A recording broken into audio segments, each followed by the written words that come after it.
નમસ્કાર વિદ્યાર્થી મિત્રો, ધોરણ 12 કોમર્સ અર્થશાસ્ત્ર વિષયમાં પ્રકરણ 7 વસ્તી. લાસ્ટ લેક્ચરમાં આપણે ભારતમાં જાતિ પ્રમાણ એટલે કે ભારતમાં સ્ત્રી પુરુષની વસ્તી વચ્ચે જે અસમાનતા જોવા મળે છે એની વિગતે ચર્ચા કરી. પ્રશ્નની આપણે ચર્ચા કરી હતી કે 1000 પુરુષે સ્ત્રીઓનું કેટલું પ્રમાણ છે તે દર્શાવતી બાબત અને જાતિ પ્રમાણ તરીકે ઓળખવામાં આવે છે. એ જાતિ પ્રમાણ વિશે આપણે ચર્ચા કરી કે ભાઈ ભારતમાં પુરુષોની તુલનામાં સ્ત્રીઓની સંખ્યામાં સતત ઘટાડો થઈ રહ્યો છે, તેના માટે જવાબદાર કારણો કયા હોઈ શકે એની ચર્ચા કરી. બીજું કે સ્ત્રી પુરુષ પ્રમાણ વચ્ચે અસમાનતા સર્જાય તો એને કારણે કયા પ્રકારની સમસ્યાઓ ઊભી થઈ શકે એની વાત પણ આપણે કરી હતી. અને સમાજમાં સ્ત્રી પુરુષ પ્રમાણ વચ્ચે અસમાનતા દૂર કરવા માટેના ઉપાયો શું હોઈ શકે તેની વાત કરી હતી કે ભાઈ સમાજમાં દીકરીને શિક્ષણ આપવું જોઈએ, દીકરીને પોષણ આપવું જોઈએ અને દીકરીને સ્ત્રી ભ્રૂણને રક્ષણ આપવું જોઈએ. આમ શિક્ષણ, રક્ષણ અને પોષણ આવી ત્રિપાંખીય વ્યૂહરચના અપનાવવામાં આવે તો સમાજમાં સ્ત્રી પુરુષ પ્રમાણ વચ્ચેની અસમાનતા છે દૂર કરી શકાય. તો આ પ્રશ્નની આપણે ચર્ચા કરી ગયા હતા. હવે એના પછીનો આગળનો પ્રશ્ન છે વયજૂથ પ્રમાણે ભારતની વસ્તી. આ પ્રશ્ન આ વર્ષ માટે અભ્યાસક્રમમાંથી કાઢી નાખવામાં આવેલો છે. તેમ છતાં અહીંયા મુદ્દો આવે છે તો આપણે એની થોડીક ચર્ચા કરી લઈએ. જે કદાચ આલેખમાં પૂછાઈ જાય તો આપણે એના વિશે ચર્ચા કરી શકીએ. સમજી લઈએ શબ્દને ખાલી કે વયજૂથ એટલે શું. તો કે ભારતની વસ્તીમાં વયજૂથ અનુસાર વહેંચણી એટલે કે દેશની વસ્તીનું વિવિધ વયજૂથોમાં વિભાજન કરવામાં આવે એને વયજૂથ પ્રમાણેની વસ્તી તરીકે ઓળખવામાં આવે છે. તો ફરી એકવાર યાદ રાખજો કે વયજૂથ એટલે શું. તો કે ભારતની વસ્તીમાં વયજૂથ અનુસાર જે વહેંચણી જેને વયજૂથ કહેવામાં આવે છે. બીજા શબ્દમાં કહીએ તો કે દેશની વસ્તીનું વિવિધ વયજૂથમાં વિભાજન કરવામાં આવે છે. દાખલા તરીકે અહીંયા આગળ વ્યક્તિની જે ઉંમર હોય બરાબર કે ભાઈ બાળકો, વૃદ્ધો, પુખ્ત વયના વ્યક્તિઓ એ રીતે અહીંયા વિભાજન કરવામાં આવે છે એને વયજૂથ કહેવામાં આવે છે. વયજૂથ વિભાજન તરીકે ઓળખવામાં આવે છે. કે જેમ કે 0 થી 14 વર્ષ સુધીની વ્યક્તિઓનું કુલ વસ્તીનું પ્રમાણ બરાબર એટલે 0 થી 14 વર્ષની એટલે કે બાળકો કહેવામાં આવે છે બરાબર. એ રીતે એમનું વયજૂથનું વિભાજન કરવામાં આવતું હોય છે. જે લોકો કામ કરતા હોતા નથી એ કામ કરતી બરાબર અથવા કામ 0 થી 14 વર્ષની વયજૂથમાં વ્યક્તિઓનો જે સમાવેશ થાય છે એટલે બાળકો જે કામ ન કરતી વસ્તી તરીકે ઓળખાય છે બરાબર. અને કેટલીક વસ્તી કામ કરે છે બરાબર જે 15થી બરાબર કે ભાઈ 15 થી 64 વર્ષની વયમાં આવતા હોય એવા વ્યક્તિઓ, સશક્ત વ્યક્તિઓ, સ્ત્રી પુરુષોનો સમાવેશ થાય છે. એ કામ કરતી વસ્તી તરીકે ઓળખાય છે. જ્યારે 65થી વધુ વર્ષની ઉંમરના બરાબર કે વૃદ્ધો, અશક્ત વ્યક્તિઓ કે જેમનો સમાવેશ કામ ન કરતી વસ્તી તરીકે કરવામાં આવે છે. તો અહીંયા આગળ તમને આ કોષ્ટકમાં આપ્યું છે વયજૂથ એટલે શું. આવું સમજી શકાય કે ભાઈ વસ્તીનું વિવિધ વય પ્રમાણે એના જૂથોમાં જે વિભાજન કરવામાં આવે છે કે જેમ કે 0 થી 14 વર્ષ સુધીના તો કે બાળકો, 15 થી 64 વર્ષ સુધીના તો કે કામ કરતી વસ્તી બરાબર જે પુખ્ત વયના સ્ત્રી પુરુષોનો સમાવેશ થાય છે. જ્યારે 65થી વધુ વર્ષના એટલે કે વૃદ્ધો જે કામ ન કરનારા તરીકે ઓળખાય છે. તો અહીંયા આગળ આપણા ભારતમાં વયજૂથ અનુસાર જે વિભાજન કરવામાં આવે તો કે આજે 0 થી 14 વર્ષ સુધીના જે બાળકો એની વસ્તી 2005માં 32.78 હતી, જે આજે 2014માં ઘટીને 29.21 થઈ છે. ટકા થઈ છે, ટકાવારીમાં આપેલી છે. એ જ રીતે 15થી 64 વર્ષની વયજૂથમાં આવતા એવા વ્યક્તિઓનું પ્રમાણ 62.44% જેટલું હતું 2005માં, જે આજે 2014માં વધીને 65.30% જેટલું થયું છે. એટલે અહીંયા આગળ યુવાનોની સંખ્યામાં વધારો થયો છે. એ જ રીતે 65થી વધુ વયની વ્યક્તિઓમાં તો કે 4.78% 2005માં હતા આવા વધુ વૃદ્ધોની સંખ્યા, જે 2014માં વધીને 5.49% જેટલું થયું છે. તો આ જે મુદ્દા આપ્યા છે તફાવતમાં અહીંયા કોષ્ટકમાં આંકડા આપ્યા છે એના આધારે એવું કહી શકાય કે ભાઈ 2005ની તુલનામાં 2014માં આજે બાળકોની સંખ્યામાં ઘટાડો થયો છે, જ્યારે યુવાનોની સંખ્યામાં વધારો થયો છે અને વૃદ્ધોની સંખ્યામાં પણ વધારો થયો છે. એનો અર્થ એ કે ભારતમાં આજે જે તબીબી સેવાઓના પ્રમાણમાં વધારો થયો છે, આરોગ્યને લગતી સેવાઓમાં વધારો થયો છે, જેને કારણે આજે લોકોનું આયુષ્ય પણ વધ્યું છે, બરાબર. અને પુખ્ત વયના લોકોની સંખ્યામાં પણ નોંધપાત્ર વધારો થયેલો જોવા મળે છે. વિદ્યાર્થી મિત્રો, પરીક્ષામાં આજે આ કોષ્ટક આપ્યું છે, એ કોષ્ટકના આધારે પાસ પાસેની સ્તંભાકૃતિનો આલેખ દોરવાનું કહેવામાં આવે તો આ રીતે તમે આલેખ નીચે દર્શાવે છે એ પ્રમાણે દોરી શકો. આ પાસ પાસેની સ્તંભાકૃતિ છે અને એના આધારે તમે એનું વિશ્લેષણ પણ કરી શકો છો. એ વિશ્લેષણના તારણો આ રીતે આપવામાં આવી શકે. આ એ મૌલિક રીતે લખવાના હોય છે, આપણી રીતે પણ તમે લખી શકો. અહીંયા તારણો એવા આપ્યા છે કે વય અનુસાર વસ્તીની વહેંચણીને મૃત્યુદર, પ્રજનન ક્ષમતામાં આવતા ફેરફારો અસર કરે છે, તે બાબત જાણીતી ઘટના છે. આ પ્રકરણમાં અહીંયા આગળ 2005માં જે 0 થી 14 વર્ષની વયના લોકોનું પ્રમાણ એટલે કે બાળકોનું પ્રમાણ 32.78% હતું, તે 2014માં ઘટીને 29.21% જેટલું થયું છે. એટલે કે જન્મદરમાં ઘટાડો દર્શાવે છે. બરાબર, બાળકોની સંખ્યા ઘટી છે. આજે જન્મદર આપણો ઘટ્યો જેમ કહી શકીએ. એ જ રીતે 2005માં 15 થી 64 વર્ષ સુધીના વયજૂથની વાત કરીએ તો આ વયજૂથમાં પણ 62.64%, 44% જેટલી વસ્તી જે 2005માં હતી તે વધીને 2014માં 65.30% થઈ છે. તો આ વયજૂથમાં મોટાભાગની વસ્તી કામ કરતી વસ્તી છે, પુખ્ત વયના લોકો છે. તો આ રીતે કામ કરતી વસ્તીમાં વધારો થયો છે એમ કહી શકાય છે. એટલે કે આ વિકાસ માટે જરૂરી છે. જ્યારે વૃદ્ધોની સંખ્યા પણ વધી છે એવું કહી શકાય. તો આવું વિશ્લેષણ છે. બીજો મુદ્દો અહીંયા આગળ પરીક્ષામાં અલગ પ્રશ્ન તરીકે આવો પૂછાય કે ભાઈ ભારતમાં ગ્રામીણ અને શહેરી વસ્તી વિશેની ચર્ચા કરવામાં આવે. હવે વસ્તી આપણે દેશની જે કુલ વસ્તીનો અભ્યાસ કરીએ છીએ એમાં આપણું ભારતનું જે અર્થતંત્ર 2 ભાગમાં વહેંચાયેલું છે, ગ્રામીણ અને શહેરી. એટલે ગામડામાં વસ્તી કેટલી છે અને શહેરી વિસ્તારમાં વસ્તી કેટલી છે એનો અભ્યાસ કરવો પણ અહીંયા આગળ જરૂરી બને. તો કે ભારતમાં ગ્રામીણ અને શહેરી વસ્તીની વાત કરીએ તો કે ભારતની કુલ વસ્તીમાં કેટલા લોકો ગ્રામીણ વિસ્તારમાં અને કેટલા લોકો શહેરી વિસ્તારમાં રહે છે તેની માહિતી ગ્રામીણ અને શહેરી વસ્તીના પ્રમાણ દ્વારા જાણવા મળે આપણને. ગ્રામીણ અને શહેરી વસ્તીનું પ્રમાણ રોજગારી, શિક્ષણ, આરોગ્ય, સ્વાસ્થ્ય, સામાજિક જીવનની ગુણવત્તા, આર્થિક વળતર, વ્યવસાય વગેરે પરિબળોથી પ્રભાવિત થતું હોય છે. આપણે જોઈએ છીએ કે વર્તમાન સમયમાં આજે ગ્રામીણ વિસ્તારમાંથી વસ્તી સ્થળાંતરિત થઈ રહી છે. ક્યાં આગળ? તો કે શહેરી વિસ્તારોમાં.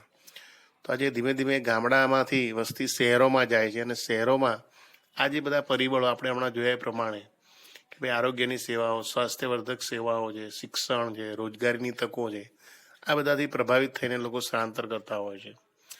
આ કોષ્ટક ઉપરથી ખ્યાલ આવે આપણને કે ભાઈ ગ્રામીણ અને શહેરી વસ્તી એમાં પુરુષો સ્ત્રીઓની વસ્તી કેટલા પ્રમાણમાં છે એની અહીંયા ચર્ચા છે.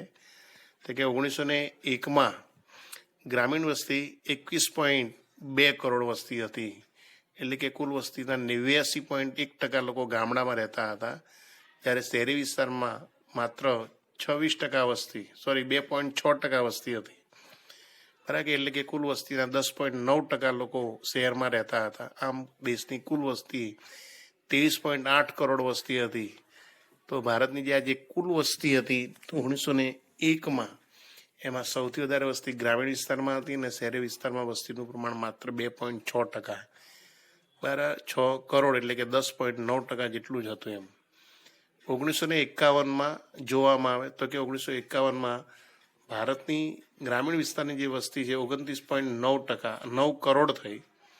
એટલે કે કુલ વસ્તીના 82.8%, જ્યારે શહેરી વિસ્તારમાં 6.2 કરોડ વસ્તી અને 17.2% કુલ વસ્તીના થયા. એટલે તમે 1901ની તુલનામાં 1951માં ગ્રામીણ વિસ્તારમાં વસ્તી વધી, પણ અગાઉની તુલનામાં અહીંયા આગળ વસ્તીમાં થોડો ઘટાડો થયેલો જોવા મળે છે અને શહેરી વિસ્તારમાં વસ્તીમાં વધારો થયેલો જોવા મળે છે. એટલે ગ્રામીણ વિસ્તારમાંથી લોકો શહેરોમાં હવે જવા લાગે એવું કહી શકાય. 1951માં હજુ જોઈએ તો કે 52.4 કરોડ લોકો ગામડામાં રહેતા હતા, જે કુલ વસ્તીના 76.72% હતા. જ્યારે શહેરી વિસ્તારમાં 15.9 કરોડ લોકો હતા, જે કુલ વસ્તીના 23.28%. એટલે કે 1951ની તુલનામાં 1981માં ગ્રામીણ વસ્તીમાં ઘટાડો થયો અને શહેરી વસ્તીમાં વધારો થયો. 2011માં કહી શકીએ આપણે તો કે 83.02 કરોડ વસ્તી ગ્રામીણ વિસ્તારમાં વસ્તી હતી, એટલે કે કુલ વસ્તીના 68% લોકો ગામડામાં છે અને શહેરી વિસ્તારમાં 38 કરોડ વસ્તી શહેરમાં છે, ત્યારે 32.08%, 32% વસ્તી અહીંયા શહેરી વિસ્તારમાં છે. તો આમ કુલ 121.02 કરોડ વસ્તી આજે 2011ની વસ્તી ગણતરી પ્રમાણે છે, કે જેમાં ગામડામાં 68% લોકો ગામડામાં વસે છે અને 32% લોકો શહેરમાં વસે છે. ટૂંકમાં આપણે આ 100 વર્ષના જે અભ્યાસમાં 1901ની તુલનામાં ગ્રામીણ વિસ્તારમાં વસ્તીમાં ઘટાડો થઈ રહ્યો છે, ત્યારે શહેરી વિસ્તારમાં વસ્તીમાં વધારો થઈ રહ્યો છે. આ બાબતને આપણે આલેખમાં દર્શાવીએ તો આલેખ આપણને આ રીતે જોઈ શકાય છે. આ પાસની સંભાગૃતિનો આલેખ છે. વિદ્યાર્થી મિત્રો, પરીક્ષામાં આ રીતે આલેખ પૂછાય તો આલેખ આ રીતે દોરવાનો હોય છે અને એનું વિશ્લેષણ પણ આ રીતે કરવાનું હોય છે. તો આલેખમાં આ રીતે પાસની સંભાગૃતિનો આલેખ તમે જોઈ શકો છો કે ભાઈ અહીંયા તમે જુઓ કે 1901માં જે ગ્રામીણ વસ્તી છે બરાબર એ વધુ હતી ને શહેરી વસ્તી ઓછી હતી. 1951માં ગ્રામીણ વસ્તી વધુ છે, શહેરી વસ્તી ઓછી છે. આમ તો ઓલ ઓવર તમે જુઓ તો કે ગ્રામીણ વિસ્તારમાં વસ્તી વધુ જોવા મળે છે, શહેરી વિસ્તારમાં વસ્તી ઓછી જોવા મળે છે. પરંતુ અહીંયા આગળ 1951 પછી શહેરી વિસ્તારોમાં ધીમે ધીમે ગ્રામીણ વિસ્તારો કરતાં વસ્તીમાં વધારો થઈ રહ્યો છે ટકાવારીની દ્રષ્ટિએ જોઈએ તો. આમ શહેરી વિસ્તારમાં આજે લોકોનું સ્થળાંતર થવા પામ્યું છે. તો એના માટેના આપણે હમણાં જોયા એ પ્રમાણે કેટલાક તારણો જવાબદાર છે. તો આ જે આંકડાકીય માહિતી અને આ આલેખના આધારે આવા તારણો તારવી શકાય કે ભાઈ ભારતમાં તાજેતરના વર્ષોમાં કુલ વસ્તીમાં શહેરી વસ્તીનું પ્રમાણ ઉત્તરોત્તર વધી રહ્યું છે. જેના કારણો અને એની કેટલીક સમસ્યાઓ પણ છે કે દાખલા તરીકે શહેરોમાં આજે વસ્તી જે વધી રહી છે એને કારણે કેટલીક સમસ્યાઓ ઉદ્ભવી છે.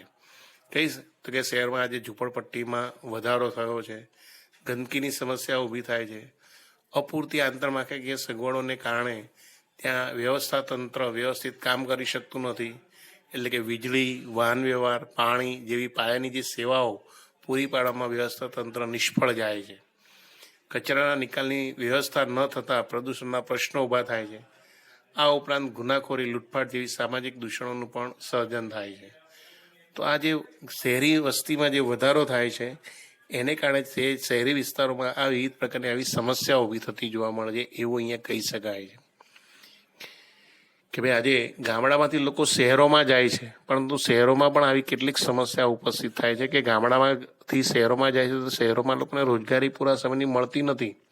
બધા જ લોકોને કામ મળી જાય એવું શક્ય બનતું નથી. એટલે શહેરી વિસ્તારોમાં પણ બેકારી સર્જાતી હોય છે. શહેરી વિસ્તારમાં બધાને લોકોને રહેવા માટે રહેઠાણની સુવિધા પ્રાપ્ત થતી નથી, એટલે ઝૂંપડપટ્ટી વિસ્તાર અસ્તિત્વમાં આવતો હોય છે. આંતરમાળખાકીય સેવાઓ તો કે શિક્ષણ, આરોગ્ય આ બધી સેવાઓ પૂરતા પ્રમાણમાં પ્રાપ્ત થતી નથી. પણ એટલા બધા પ્રશ્નો ઊભા થતા હોય છે, પ્રદૂષણના પ્રશ્નો ઊભા થતા હોય છે. તો આજે વસ્તી શહેરમાં વધી રહી છે એને કારણે આવા શહેરીકરણના પ્રશ્નો ઉપસ્થિત થયા છે એવું કહી શકાય. બીજું કે 1901માં જે ગ્રામીણ વસ્તી 21.2 કરોડ હતી, એટલે કે 89.1% હતી, તે 2011માં 83.2 કરોડ થઈ, એટલે કે 68% જેટલી થઈ છે. તો ટકાની દ્રષ્ટિએ જોઈએ તો ગ્રામીણ વિસ્તારમાં આજે વસ્તીમાં ઘટાડો થયો છે, જેનું કારણ છે કે ગ્રામ્ય વિસ્તારમાં રોજગારીની તકોનો અભાવ. આજે લોકો આપણને બીજો પ્રશ્ન એ થવો જોઈએ કે ગામડામાંથી લોકો શહેરોમાં શા માટે જાય છે? તો કે ગામડામાં આપણે આજે ભારતમાં મોટું રોજગારીનું ક્ષેત્ર કયું? ખેતી છે. ખેતી સિવાય અન્ય ક્ષેત્રોનો વિકાસ થયો નથી, એટલે અન્ય ક્ષેત્રે ગામડાના લોકોને રોજગારી મળતી નથી. તો એને કારણે લોકો રોજગારી મેળવવા માટે શહેરી વિસ્તારમાં જતા હોય છે. બીજું, ગ્રામીણ વિસ્તારમાં જે પ્રચ્છન્ન બેકારી જોવા મળે છે, અર્ધ બેકારી એટલે કે મોસમી બેકારી જોવા મળે છે. આપણે જોઈએ છીએ કે ભાઈ ચોમાસામાં વરસાદ સમયસર આવતો નથી, શિયાળામાં પૂરેપૂરું પાણી પ્રાપ્ત થતું નથી, સિંચાઈની યોજનાઓ પર સંપૂર્ણ બધા રાજ્યમાં ઉપલબ્ધ નથી. તો એને કારણે લોકોને મોસમી બેકારીના ભોગ બનતા હોય છે અને પરિણામે રોજગારીની તકો મેળવવા માટે ગ્રામીણ વિસ્તારમાંથી લોકો શહેરી વિસ્તારમાં જતા હોય છે અને તેથી શહેરોમાં સ્થળાંતર થતું જાય છે અને શહેરોમાં આ રીતે વિવિધ પ્રકારની સમસ્યા ઉપસ્થિત થતી જોવા મળે છે. બીજું કે 1901માં શહેરી વસ્તી 2.6 કરોડ હતી, એટલે કે 10.9% હતી. તે 2011માં 38 કરોડ એટલે કે 32% જેટલી થઈ છે. એટલે કે અહીંયા 1901થી જે 2011 તો કે આ જે 100 વર્ષના સમયગાળા દરમિયાન બરાબર કે અહીંયા આગળ શહેરી વસ્તીમાં ટકાની દ્રષ્ટિએ વધારો નોંધાયો છે. તો શહેરી વસ્તીમાં જે વધારો થયો એનું કારણ શું હોઈ શકે? તો એના કારણોમાં એવું કહી શકાય કે ભાઈ શહેરોમાં અનેકવિધ ભૌતિક સગવડોમાં વધારો થયો છે. સગવડો લોકોને પ્રાપ્ત થતી હોય છે અને આ સગવડો લોકોને આકર્ષે છે, ગ્રામીણ વિસ્તારના લોકોને. એટલે ગામડાના લોકો અહીંયા શહેરી વિસ્તારની જે સુવિધાઓ, માળખાગત સુવિધાઓ, શિક્ષણ, આરોગ્ય, બધી સુવિધાઓથી આકર્ષાય અને શહેરી વિસ્તારમાં સ્થળાંતર કરતા હોય છે. શહેરી વિસ્તારની સુવિધાઓ જેવી કે અહીંયા આગળ વિવિધ પ્રકારની ભૌતિક સુવિધાઓ કે વીજળી, શાળા, કોલેજો, સિનેમાઘર, સારા રસ્તા, વાહન વ્યવહાર, સંદેશા વ્યવહારના પૂરતા સાધનો, બરાબર, સાંસ્કૃતિક અને મનોરંજન પ્રવૃત્તિઓ, તબીબી સારવારને સવલતો પૂરતા પ્રમાણ મળતી રહેતી હોય છે. બરાબર. આ ઉપરાંત આજે ગ્રામીણ વિસ્તારમાં જમીનદારી પ્રથાની નાબૂદી થઈ છે. સાહુકારના ધંધા પરના નિયંત્રણને કારણે કેટલાક લોકો ગ્રામીણ વિસ્તારમાંથી શહેરો તરફ વળ્યા છે. બરાબર. તેને કારણે શહેરની વસ્તીમાં સતત વધારો થઈ રહ્યો છે. તો આ રીતે પરીક્ષામાં આવો કોઈ પ્રશ્ન પૂછાય કે ગ્રામીણ વસ્તી અને શહેરી વસ્તી, બરાબર, એના લગતી જે માહિતીનો લગતો જે આપણે આંકડાકીય કોષ્ટક અને આંકડાકીય કોષ્ટકના આધારે આપણે આ રીતે આલેખ દોરી શકીએ અને આલેખને આધારે આવું કંઈક વિશ્લેષણ, તારણો આપી શકીએ. બરાબર. આ રીતે પ્રશ્ન અહીંયા લખી શકાય કે ભાઈ ગ્રામીણ વિસ્તારની તુલનામાં આજે શહેરી વિસ્તારમાં ધીમે ધીમે વસ્તીમાં ટકાની દ્રષ્ટિએ વધારો થઈ રહ્યો છે. તો એના આ કારણો આ રીતે આપી શકાય છે. તો અહીંયા આગળ આપણે આ પ્રશ્ન પૂરો થાય છે. હવે કે નવા જ પ્રશ્નની આપણે ચર્ચા કરીશું અહીંયા આગળ, જે પરીક્ષા લક્ષી ખૂબ જ મહત્વનો પ્રશ્ન કહી શકાય છે. હવે આ પ્રકરણમાં જે 5 ગુણમાં પૂછાતો હોય છે. પ્રશ્ન થાય વસ્તી વધારાના કારણો. વસ્તી વધારો કયા કારણસર થતો હોય છે? વસ્તી વધારા માટેના જવાબદાર કારણોની ચર્ચા કરો, એવો પ્રશ્ન પૂછાતો હોય છે. તો કે વસ્તી વધારા માટેના જવાબદાર અહીંયા આગળ મુખ્ય 2 પરિબળો છે. એક જન્મદર અને બીજો કયો છે? મૃત્યુદર. અહીંયા આગળ ઊંચા જન્મદરને કારણે વસ્તીમાં સતત વધારો થતો હોય છે અને બીજું કે ભાઈ આઝાદી પછી મૃત્યુદરમાં ઘટાડો થયો છે, એટલે કે નીચા મૃત્યુદર ઘટ્યો છે. આ બંને તફાવતને કારણે વસ્તીમાં જે વધારો થઈ રહ્યો છે એને આપણે વસ્તી વિસ્ફોટ કહીએ છીએ, જે આગળ આપણે સમજાયું. તો અહીંયા આગળ વસ્તી વધારા માટેના મુખ્ય 2 પરિબળો જવાબદાર છે, ઊંચો જન્મદર અને બીજો નીચો મૃત્યુદર. તો પરીક્ષામાં આપણને આ 2 અલગ અલગ પ્રશ્ન પૂછાઈ શકે કે ભાઈ જન્મદર એટલે શું, ઊંચા જન્મદર માટેના જવાબદાર પરિબળોની ચર્ચા કરો, એ ત્યાં પ્રશ્ન આવતો હોય છે. તો કે જન્મદરનો અર્થ આપ્યો છે અહીંયા આગળ. પછી એ જન્મદરનો અર્થ સમજ્યા પછી ઊંચા જન્મદર માટેના જવાબદાર પરિબળો કે કયા કયા પરિબળો છે?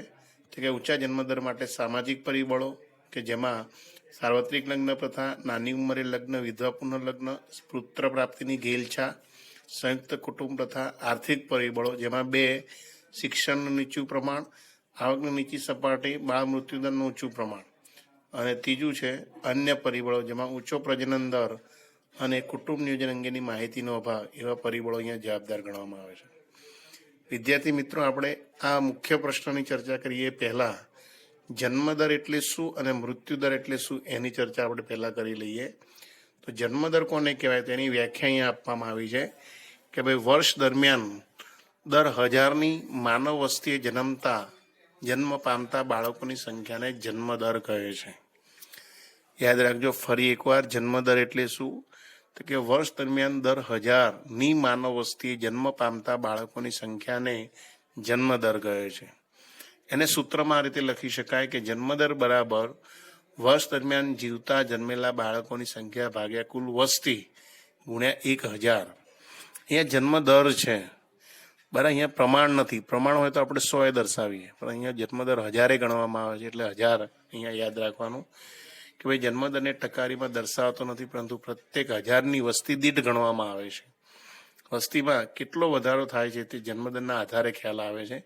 અને એટલા માટે તમને અહીંયા આગળ જન્મદરનું પ્રમાણ કોષ્ટકમાં દર્શાવ્યું છે કે ભાઈ 1951માં ભારતમાં 1000 વ્યક્તિએ 39.9 જન્મદર હતો, એટલા બાળકો જન્મતા હતા. જે 2011માં પ્રમાણ 21.8% થયું છે, ઘટ્યું છે એમ કહી શકીએ. એટલે કે 1951ની તુલનામાં 2011માં જન્મદર થોડો ઘટ્યો છે એમ કહી શકીએ આપણે, ઘણો બધો ઘટાડો થયો એમ કહી શકીએ છીએ. બરાબર. તો આ રીતે એનું વિશ્લેષણ તારણ આવું પણ સમજાવી શકાય છે, જે નીચે કોષ્ટકની નીચે તમને સમજાવી છે.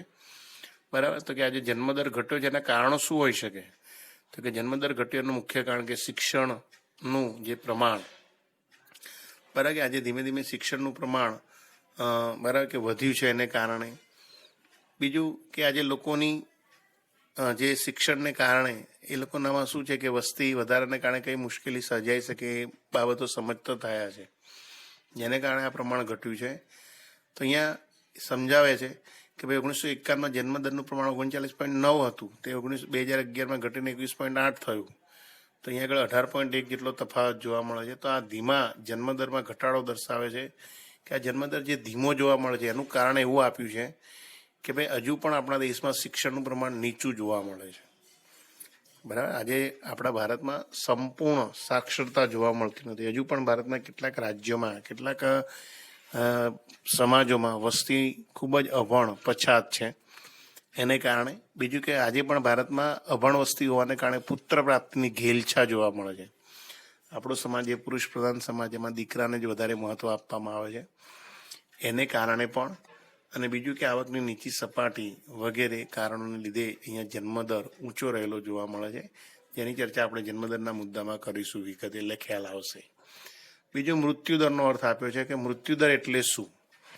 મૃત્યુદરની વ્યાખ્યા આપણે સમજી લઈએ કે ભાઈ વર્ષ દરમિયાન દર 1000 માનવ વસ્તીએ મૃત્યુ પામતા વ્યક્તિની સંખ્યાને મૃત્યુદર કહે છે. અહીંયા ધ્યાન રાખજો વિદ્યાર્થી મિત્રો કે ભાઈ ઘણી વખત બાળ મૃત્યુદરની વ્યાખ્યા વિદ્યાર્થીઓ લખી નાખતા હોય છે.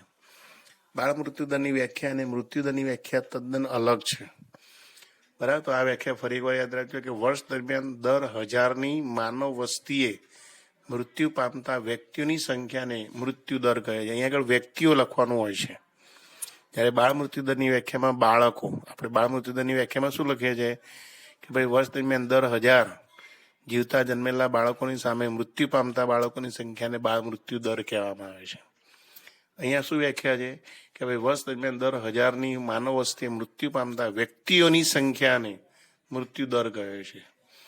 બરાબર. એટલે આ મૃત્યુદર અને બાળ મૃત્યુદરની વ્યાખ્યામાં આવો ભેદ છે, યાદ રાખજો. એટલે મૃત્યુદરની વ્યાખ્યા રીતે યાદ રાખવી. એનું સૂત્ર છે કે ભાઈ મૃત્યુદર બરાબર કે એક વર્ષ દરમિયાન મૃત્યુ પામતા વ્યક્તિની સંખ્યા ભાગ્યા કુલ વસ્તી ગુણ્યા 1000. બરાબર. તો અહીંયા આગળ ભારતમાં જે વસ્તીમાં કેટલો ઘટાડો થયો, વસ્તીમાં કેટલો ઘટાડો થાય છે તે મૃત્યુદરના આધારે ખ્યાલ આવતો હોય છે. તો આ મૃત્યુદર એ વર્ષ દરમિયાન મરણનું જે આંકડા આપણને પ્રાપ્ત થાય છે એના આધારે જાણી શકાય છે. તો કે 1951માં 27.4, 1000 વ્યક્તિઓ 27.4 મૃત્યુદર હતો, જે 2011માં ઘટીને 7.1 જેટલો થયો છે. તો આ બાબતમાં એવું કહી શકાય કે ભાઈ આ મૃત્યુદર જન્મદરની તુલનાએ મૃત્યુદરમાં શું છે વધુ ઘટાડો નોંધાયેલો જોવા મળે છે. તો આ મૃત્યુદરમાં જે ઘટાડો વધુ થયેલો છે એનું કારણ શું હોઈ શકે? તો કે એના મુખ્ય કારણો એવા છે કે ભાઈ દુષ્કાળ ઉપર નિયંત્રણ આવ્યું છે, જીવન ધોરણમાં લોકોનો સુધારો થયો છે, લોકો હવે પૌષ્ટિક આહાર મેળવતા થયા છે, આઝાદી પછી આયોજનકાળ દરમિયાન તબીબી સારવારમાં વધારો થયો છે, આઝાદી પછી શિક્ષણના પ્રમાણમાં નોંધપાત્ર વધારો થયો છે, તબીબી વિજ્ઞાન એનો વ્યાપ વધ્યો છે, શસ્ત્રક્રિયા થવા લાગી છે, નોંધપાત્ર સંશોધનો, ચેપી રોગો ઉપર નિયંત્રણો, આ બધા કારણોસર આજે આપણે મૃત્યુદરમાં ઘટાડો નોંધાવી શક્યા છે. તો આને લગતો પણ એક આખો પ્રશ્ન આવતો હોય છે કે મૃત્યુદર એટલે શું? નીચા મૃત્યુદર માટેના જવાબદાર પરિબળોની ચર્ચા કરો એ પ્રશ્ન, એની ચર્ચા આપણે વિગતે કરીશું. તો હવે નેક્સ્ટ લેક્ચરમાં અહીંયા આગળ આપણે શું સમજ્યા વિદ્યાર્થી મિત્રો? જન્મદર એટલે શું અને મૃત્યુદર એટલે શું એનો અર્થ સમજ્યા. હવે નેક્સ્ટ લેક્ચરમાં આપણે જન્મદર એટલે શું, ઊંચા જન્મદર માટેના જવાબદાર પરિબળોની ચર્ચા કરો એ પ્રશ્નની આપણે વિગતે ચર્ચા કરીશું. તો આ પ્રશ્ન જે અત્યાર સુધી આપણે જે ચલાયા કે વય જૂથ, ભારતમાં સ્ત્રી પુરુષ પ્રમાણ, ભારતમાં ગ્રામીણ અને શહેરી વસ્તીનું પ્રમાણ, આ વિગતે ચર્ચા કરી એના વિશે લખીને તૈયાર કરી જવું. નેક્સ્ટ લેક્ચરમાં આપણે આ પ્રશ્નની ચર્ચા કરીશું. Okay, thank you.